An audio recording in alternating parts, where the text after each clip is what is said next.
it's been all over the map, but I've gotten involved with the nano side of it, fallen in love with it. You asked me earlier what gets me up in the morning. Yeah.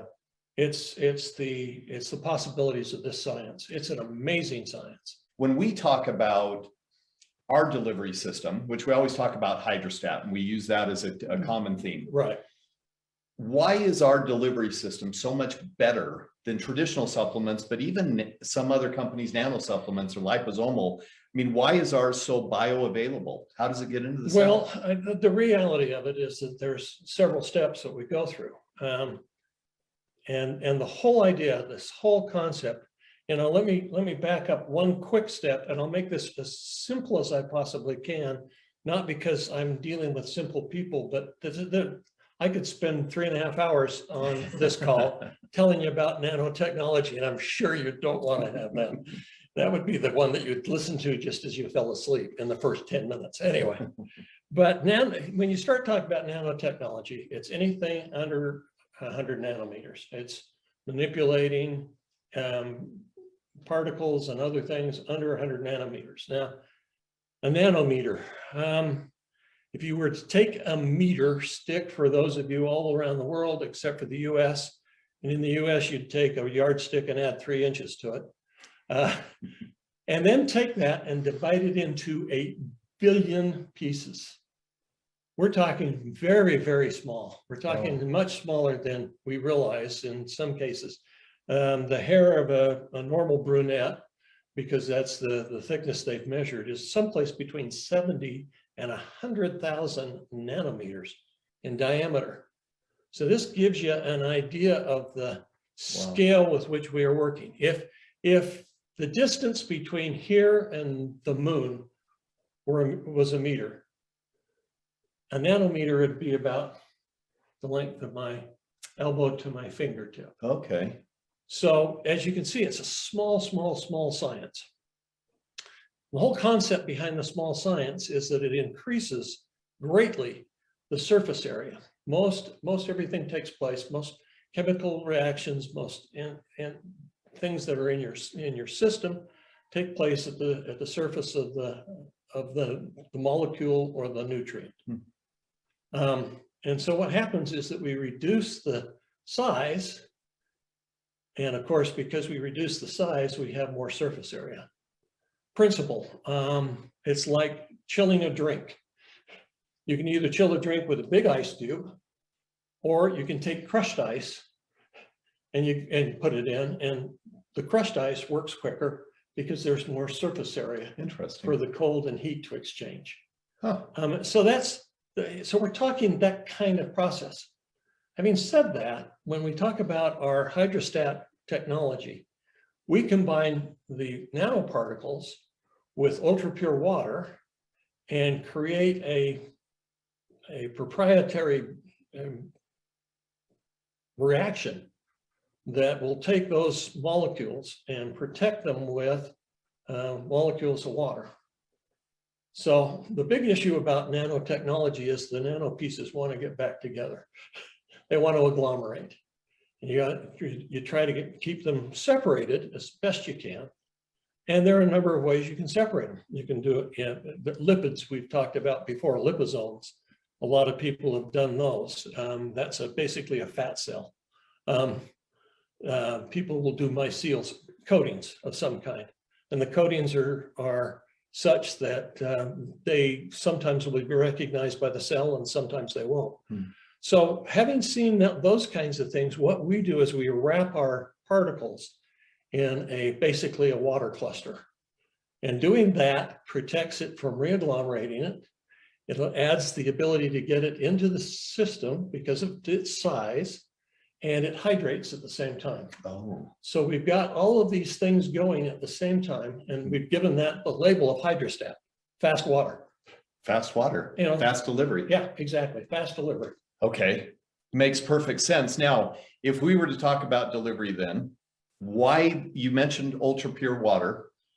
Can you take us down that path of ultra pure water? Sure. Number one, why do we need it? And then give us an idea of, like, for instance, hospital grade, IV grade, and then maybe computer chip grade. Sure. When we start talking about ultra pure water, one of the reasons we have to start with ultra pure water is because of the impurities that are in the water.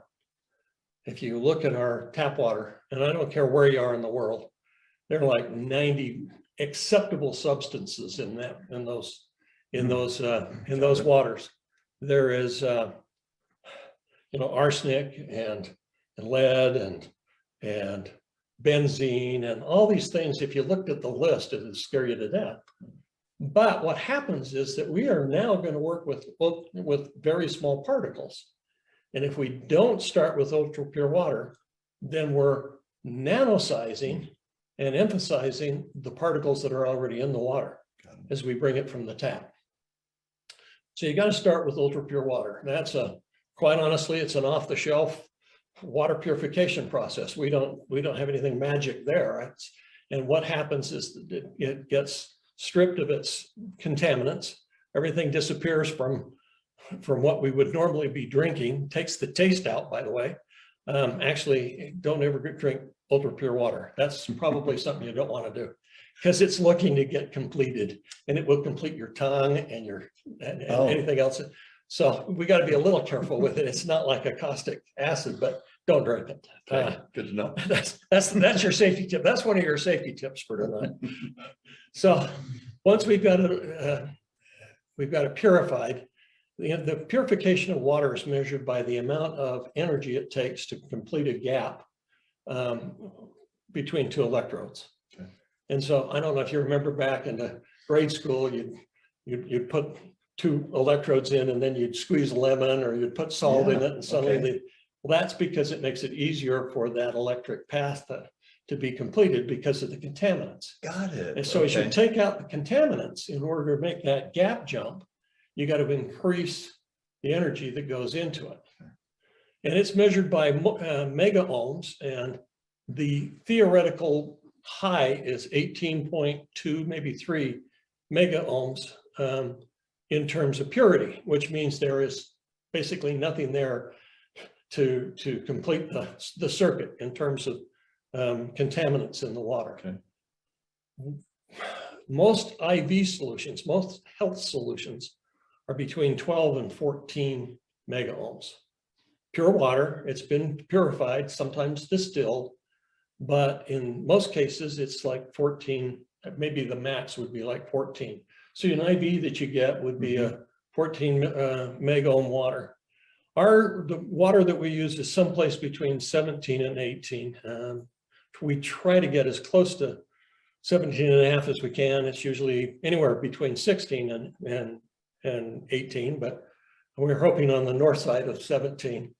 The time you see the most pure treatment is when somebody's making memory surfaces or computer parts where they need to make sure there is absolutely no contaminant on the surface or that would short circuit one of the chips or something like that. Right. So that's where you see the most pure water. That's why we do it. We basically start with ultra pure water to keep the reaction clean, but also to keep us from magnifying the effect of all of these bad things in tap water. Okay, so on that note though, traditionally circuit board manufacturers, et cetera, those guys are going for 18, yes, right? Yes. And we said, I just looked at ours downstairs, we're at 17.6. Well, that's a good number. So we sit, I'm happy. Yeah, we sit between our 17 and 18, which is exactly where we like to be. Now, on that note, so water soluble, that goes into our water soluble piece a little bit. It's a little different when you start talking about solubility. Okay. We all know that there are some things that will dissolve in water and some that won't. And the things that don't dissolve in water won't dissolve whether it's contaminated water or ultra pure water. It's the difference in the chemistry. Okay. Those things that don't have a polarity won't be dissolvable into water because it's a polar molecule. Got it. And so the long and short of it is that you've got a number of nutrients that are non-soluble. Okay. And so the best we do on that is that we go through the steps of breaking them down as far as we possibly can, as small as we possibly can, and then we wrap them with the water. What we would rather do, if we could, is to find those those ingredients that are water soluble, Okay, which means got it. that they are completely dissolvable in water, and you end up almost on a molecular basis. Okay. So you've got the same number of molecules of a salt, for instance, in the whole batch. So that's the difference in solubility and non-solubility. Fortunately, we can do both, but that's a big deal. That's a big deal. A lot of those that are making liposomes, they have to try to figure out how to create the liposomal shell on a non-soluble issue. There's no polarity, there's nothing else to pull it together. So it does make a difference. So it's harder for the body to then utilize. Well, or maybe not harder. It's harder to transport. Okay, harder to transport. It's harder to transport. It is, and that's what our whole process. When you say what makes us different than anybody else, it's the transportation. Okay. We are a delivery system that nobody else is doing, but I'm aware anyway. But the fact is, the reactor that you've built and you continue to play with it, why is that so important to the process? It is designed specifically, and this is one of the wonderful things about our technology. It's designed specifically to use what we already have in nature and exploit it. Okay. And so it's a particular set of designs and particular, at points we introduce energy to it. We do a number of different things. And it is the design of that piece of equipment that makes our product. Got it. Well, that makes it Pure easier. and simple. Yeah. And sorry, folks, you will probably never see a picture of the reactor on purpose. Yep. I was going to do Bert undercover and a fuzzy screen where behind it you can see the reactor. We may do it still and just leave a lot of mystique there. But so on that note, so we talk about glutathione. Right. And Bert and I have this funny joke because, again, we office next to each other, so we poke our heads in. And, there's conversation about glorified water, and we say, boy, is it glorious. It is glorified water to the nth degree. But the fact is, glutathione, obviously one of the most fragile molecules to get through the stomach. Our process now allows us to bypass that whole step. Right. So why, in terms of glutathione and nano and all that good stuff? Glutathione made up of three precursors, one of which is cysteine. Okay. And cysteine happens to have a sulfur molecule at the end of its little body. Okay. If you were to look at the molecule, that's not true. It's not at the end. It's almost the belly button, but just the same. It's a molecule of sulfur, and the bonds that hold that are somewhat fragile. And so generally why glutathione doesn't get through the system is because those bonds are broken. And so in turn, so is the glutathione. So the body is the one that usually makes glutathione. Again, I told you we were nanomachines. What we do is we take this product and this product and this product, nourishment, whatever it is. We ingest it and we go through the steps of then creating what our body needs in terms of energy, in terms of glutathione, in terms of a number of different things. Well, that all depends on a healthy system. And if you don't have a healthy system, then the absorption and everything else just doesn't go. So that's one of the important things about being gentle with the glutathione. Okay. And we can do that because, again, we're not using extreme measures. Right. So that's part of the swish, swish, swish. Yeah, that's part of the magic in all of this. Now, so on that note as well, when we talk about the formula, you've talked a little bit about surface area. In the newsletter, there were certain comments made about, trying to do apple-to-apple comparison. I hope everybody has seen the newsletter. Bert wrote a brilliant piece just helping us understand in digestible amounts how the process works. But apples to apples is never apples to apples in supplementation. Well, and particularly in nanotechnology. Okay. We've always said that more is better. That's what, all of us have done that. Yeah. If 1 teaspoon of this is good, I'll take 2. I'm a big person. I can take 3, whatever it might be. But the reality of it in this particular case, more isn't better. Okay. Well, my mom used to say that life was made up of a lot of little things. And that's what this is. We're made up of a lot of little things. So what happens is that you look at it and say, okay, we'll take 2 equal amounts of our product in terms of its efficacy and the standard micron sized products that somebody else offers. And they'll say, oh, look, we've got X milligrams in ours, and you only have Y milligrams in yours. And so yours isn't as good as mine. Okay. Or worse, because of the numbers, they're saying, oh, you don't have anything in it. Your glorified water comment. Right. The reality is that you can't compare the two. It's in the newsletter, I said it's the difference between trying to measure the miles per gallon on a Chevy and a Tesla. Yeah. They're 2 different processes, completely 2 different types of cars.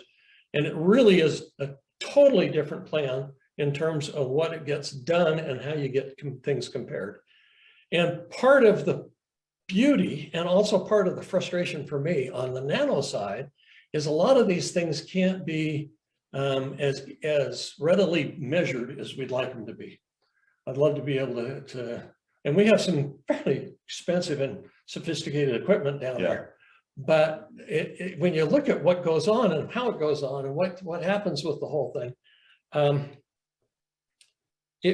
it's more like if I put an ice cube out on the parking lot in the summer in Salt Lake and step back into the air-conditioned room and I watch that ice cube melt, pretty sure I can tell anybody that it's hot outside.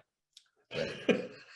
Or it wouldn't be melting. Right. So a lot of nano science is experiential. Okay. A good deal of it is experiential because they don't know how to measure it in some cases. We can measure it if we take it up to the university or to somebody that's got a very professional lab and spend, $70, $80, maybe $100,000 for a single test. We can do some of the tests that we need to do here. And in that regard, we at least know what the trends, what the composites look like, and that side of things.